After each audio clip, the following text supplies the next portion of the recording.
Assalamualaikum warahmatullahi wabarakatuh. Kawan, sebelum Anda memulai aktivitas hari, kita ikuti kajian syarat hikmah Dialog Fajar. Assalamualaikum warahmatullahi wabarakatuh. Alhamdulillah kawan, pagi hari ini saya Fitriana Ayu kembali bisa menyapa Anda di program Dialog Fajar. Semoga semuanya dalam keadaan sehat, dalam keadaan semangat. Karena kan memulai aktivitas ya pagi hari tentunya juga menjadi awal mula kita semua berharapnya apa urusan dan juga apa kegiatan hari ini tuh bisa berjalan lancar. Amin amin ya robbal alamin. Tapi untuk tim dini hari atau mungkin beberapa di antara Anda yang justru pagi-pagi ini mau perjalanan pulang, hati-hati di jalan ya sambil mendengarkan Dialog Fajar. Yang pagi hari ini alhamdulillah kawan bisa ketemu lagi dengan Ustadz Umar Jaini, pimpinan pesantren Al-Quran Nurul Falah Surabaya. Assalamualaikum Ustadz Umar. Waalaikumsalam warahmatullahi wabarakatuh. Alhamdulillah ketemu lagi Ustadz, sehat ya? Alhamdulillah. Sehat walafiat, doa kita semua. Masya Allah, betul-betul. Ini kemarin sudah tenang, kemudian pagi hari ini senang begitu Ustadz. Nah Ustadz, supaya senangnya kita ini apa Ustadz ya? Abadi, hakiki, kebahagiaan yang hakiki. Caranya itu gimana sih Ustadz? Karena kan kalau ngomongin kebahagiaan yang duniawi saja kita sebut gajian ya Ustadz ya. Rasanya itu senang di hanya beberapa saat saja gitu Ustadz. Tapi inginnya itu kebahagiaan yang tidak hanya duniawi, kebahagiaan yang hakiki itu. Seperti apa sih Ustadz caranya gitu?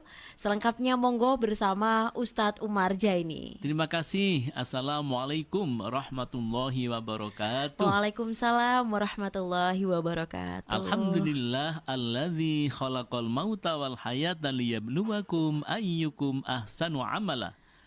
Asyhadu an la ilaha illallah wa asyhadu anna Muhammadan abduhu wa rasuluh. Allahumma salli wa sallim ala habibika sayyidina Muhammad wa ala alihi wa sahbihi ajma'in. Amma ba'du. Ya kawan, saya kira sangat menarik sekali diskusi kita pada pagi hari ini yang rupanya juga masih sambung ya Mbak Ayu ya, dengan Ustaz yang kemarin. Bagaimana agar kita bisa mendapatkan kebahagiaan yang hakiki. Kemarin sudah kita bahas ya, kebahagiaan itu bisa muncul kalau hatinya tenang. Kalau hatinya tenang, hatinya tentram, itu bisa muncul kebahagiaan yang hakiki. Tapi kalau enggak, maka ya sifatnya sementara. Nah, kemarin sudah kita bahas salah satunya adalah dengan berzikir kepada Allah. Karena ayatnya sudah sangat jelas bahwa kita dianjurkan untuk selalu ingat kepada Allah, sehingga dengan ingat kepada Allah hati ini menjadi tentram. Masya Allah. Nah, beberapa ulama menyampaikan agar hati ini tenang, kemudian mendapatkan kebahagiaan yang hakiki. Imam Al-Ghazali itu memberikan 7 resep, 7 tips bagaimana menjaga agar mendapatkan ketenangan itu. Yang pertama, lidah kita ini. Bagaimana agar manusia bisa menjaga lidah dari kebohongan, ghibah atau menggunjing, mengadu domba, dusta, ucapan sia-sia. Nah, bagaimana kita bisa menghindari itu? Tentu kalau orang itu senang bohong, sesungguhnya bohong itu adalah bukan sifat dasar manusia, tidak fitrah, bukan fitrah manusia. Otak pun sesungguhnya tidak menerima dengan kebohongan itu. Otak kita ini sesungguhnya ya ada kalau saya pelajari itu ternyata ada bagian tersendiri di otak itu. Kalau bohong itu muncul Mbak Ayu. Apa namanya itu kalau dilihat dengan lie detektor itu ya. Masya Allah. Jadi ternyata kebohongan itu kalau buat bohong, hati itu sesungguhnya bertentangan. Nah, karena hati bertentangan, yang terjadi maka muncullah ketidaktentraman. Ketika tidak ada ketentraman, maka kebahagiaan tidak akan tercapai. Jadi hibah mengunjing orang, seneng apa puas sementara mengunjing itu, tapi di balik itu sesungguhnya hati ini tidak menerima sebenarnya. Apalagi mengadu domba, dusta. Sering terjadi kan, dusta satu akan tambah dusta lagi, dan seterusnya. Nah, maka Imam Al-Ghazali menganjurkan harus banyak mengingat Allah, mempelajari ilmu-ilmu yang bermanfaat. Dan kembali kita merenungkan bacaan-bacaan Al-Quran. Al-Quran kita baca sambil kita renungkan artinya. Jadi pengalaman saya Mbak Ayu ketika baca Quran itu, ya nggak tahu tiba-tiba, oh ini kok apa gitu ya, ketika baca itu ya tiba-tiba saya kok pengen mengetahui apa ya maknanya ini ya. Saya bacalah di situ, saya cari. Itu tekniknya Mbak Ayu. Saya dekatkan ini gadget saya itu. Jadi gadget saya dekatkan ketika baca, kok ini ada kalimat yang menarik, indah gitu. Saya coba, saya buka langsung Google-nya. Masya Allah. Saya buka, saya lihat artinya apa, tafsirnya apa, langsung di situ. Nah, disitulah kemudian baca Qur'annya itu jadi langsung mendapatkan ilmu dari Masya apa yang Allah. kita baca itu. Itu bisa menenangkan hati, dan kemudian dari ketenangan hati itu bisa mendapatkan kenikmatan yang hakiki. Kedua, kata Imam Al-Ghazali, hatinya, kalau tadi itu apa? Lidah ya. Lidah. Yang berikutnya adalah hati. Bagaimana hati kita ini bisa menghindari dari rasa bermusuhan dan kedustaan, hasud, dengki terhadap orang lain. Dengki akan dapat, karena dengki itu bisa menghapus kebaikan. Masya Allah, ini ajaran agama ini luar biasa sekali. Kita diajarkan jangan sampai dengki kepada orang lain. Karena kedengkian itu menghapuskan kebaikan. Sebagaimana Rasul menyampaikan, dengki itu dapat memakan kebaikan-kebaikan sebagaimana api memakan kayu bakar. Jadi diumpamakan begitu. Jadi kedengkian-kedengkian itu, kalau dengki pada seseorang itu, kebaikan kita itu loh hilang semuanya. Yang kita perbuat menuju kebaikan-kebaikan, tapi begitu kita punya rasa dengki kepada orang lain, kebaikan-kebaikan itu kita akan terkikis, terbakar bagaikan api membakar kayu. Ya Allah. Yang ketiga, dari sisi pandangannya, pandangan ya. Kalau tadi tubuhnya atau dari sisi lidah, kemudian hati, berikutnya yang ketiga adalah pandangan. Ia tidak akan memandang kepada makanan haram, minuman haram, pakaian haram, melihat dunia sebagai pelajaran atas kebesaran Allah. Jadi Imam Al-Ghazali menganjurkan tipsnya agar supaya kita mendapatkan kebahagiaan yang hakiki. Tip yang ketiga yaitu pandangan kita, menjaga pandangan agar tidak digunakan memandang hal-hal yang tidak diperbolehkan, diharamkan dalam agama ini. Nah, justru pandangan kita itu digunakan untuk melihat kemuliaan, ketinggian Allah. Bagaimana kita memandang sesuatu, kita masukkan dalam hati kita. Masya Allah, kalau kita melihat orang, misalnya melihat orang yang misalnya Mbak Ayu, saya menyebut gak enak Mbak Ayu. Gimana katakanlah orang yang sedang tidak baik nasibnya gitu Kita lihat, kita resapi, Masya Allah, Allah membuat seperti ini, apa hikmahnya, didalami semuanya.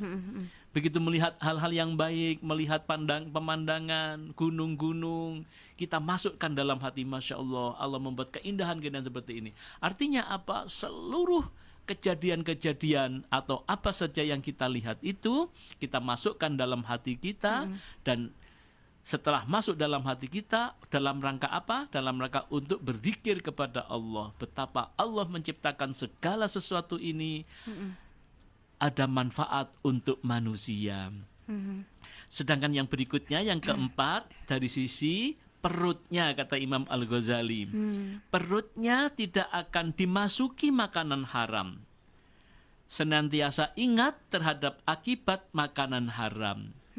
Sebagaimana Rasul menyampaikan, jika satu suap makanan haram masuk ke dalam perut anak cucu Adam, maka semua malaikat melaknatnya, baik di bumi maupun di langit, selama suapan itu masih ada di dalam perutnya. Jika dia meninggal dunia dalam keadaan seperti itu, maka tempat tinggalnya adalah neraka jahanam. Naudzubillah min dzalik. Jadi supaya hati kita tenang, tentram, mendapatkan kebahagiaan yang hakiki, menjaga perutnya. Jangan sampai dimasuki oleh makanan-makanan yang haram. Ingatlah, begitu makanan haram itu masuk di tubuh manusia, di tubuh kita, malaikat melaknatnya. Dan bahkan kalau sampai kita meninggal dalam keadaan seperti itu, neraka tempatnya. Naudzubillah. Yang berikutnya, yang kelima adalah menjaga tangan. Tangannya senantiasa digunakan untuk hal-hal kebaikan dan bermanfaat untuk orang lain. Masya Allah. Jadi tangan kita diciptakan oleh Allah ini bagaimana semaksimal mungkin kita gunakan dengan untuk hal-hal yang bermanfaat, manfaat untuk diri, keluarga, dan untuk orang lain. Tangan ini kan simbol, Mbak Ayu ya. Ini kekuasaannya luar biasa, ini untuk bisa apa saja dengan tangan kita ini. Masya Allah. Gunakan tangan kita itu untuk sebaik-baiknya dalam rangka apa? Agar supaya tangan kita ini bermanfaat untuk kehidupan umat manusia. Masya Allah. Berikutnya yang keenam adalah kakinya. Langkah-langkah kakinya digunakan untuk melakukan perbuatan yang mendekatkan diri kepada Allah. Kakinya tidak digunakan untuk maksiat dan kesombongan. Jadi Imam Al-Ghazali satu persatu ya, diingatkan kita ini mulai dari lisannya, kemudian tangannya, perutnya, hatinya, dan kemudian berikutnya tadi adalah apa? Kakinya. Bahkan kalau nggak salah, kapan hari itu ya? Iya, sudah kita bahas ya, ketika mata mata kita sudah mulut kita tidak bisa berkata-kata. Pernah kita bahas itu yang dinyanyikan Chrisye itu ya. Masya Allah, betul. Ketika tangan dan kaki berbicara gitu ya Ustaz ya. Betul, ketika kaki tangan berbicara. Jadi kita jaga kaki kita, karena kaki tangan kita itu nanti akan menjadi saksi apa yang kita perbuat di muka bumi ini. Nah, maka kaki kita jaga langkah-langkahnya, jangan sampai digunakan dan mendekat kepada hal-hal yang maksiat, tetapi sebaliknya digunakan kaki-kaki kita itu yang ciptaan Allah ini untuk bersegera menuju kebaikan, bersegera menuju seruan-seruan Allah Subhanahu wa Ta'ala. Yang ketujuh, ketaatannya. Yang ketujuh adalah ketaatannya, yaitu bagaimana agar ketaatan kita itu dibangun atas dasar keikhlasan kepada Allah dan takut berbuat riya dan kemunafikan. Jadi taat kita hanya kepada Allah dan kita menghindar dari hal-hal yang sifatnya riya. Perbuatan-perbuatan kita jangan sampai ingin dipuji oleh orang atau siapa saja. Hanya kepada Allah Subhanahu wa Ta'ala.